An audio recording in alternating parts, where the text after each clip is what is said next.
you perfect at war? Well, China certainly thinks so. Satellite images have revealed their so-called practice ranges. Take a look at this one. It is located deep in a desert in Xinjiang. Now, the layout is interesting. It resembles a naval base with a warship. Not a Chinese naval base, a Taiwanese naval base. Experts have identified the similarities. China's practice range resembles a base in northeast Taiwan. If war breaks out, this base would be crucial.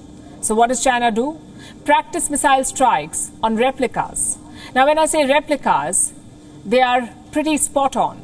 The pier, the warships, everything is built to specification. Reports say this was made in December. Once completed, China's PLA blew it up with a missile strike, sort of like a dress rehearsal before the real deal.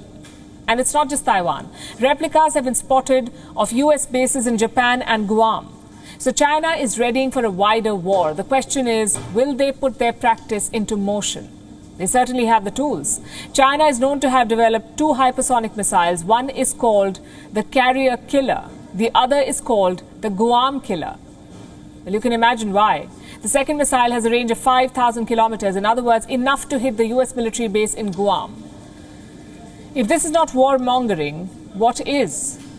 China is replicating Taiwanese bases in their deserts. The pier, the ships, the defenses, everything. And these replicas are being blown to smithereens by the PLA. How is this not escalation? It clearly means China is thinking about war. I've got more evidence for you. Take a look at this satellite picture. What you're looking at is a Chinese shipyard. That blue object is an attack submarine, possibly a nuclear-powered one. Intelligence reports had repeatedly warned of this, that China is developing a new class of submarines. And this could be it. More range, more reliable, and more protection for Chinese warships. Clearly, the dragon is eyeing the high seas. How is the Alliance of Democracies planning to respond? Well, right now, an important meeting is happening in Washington, D.C., the US-ASEAN Summit.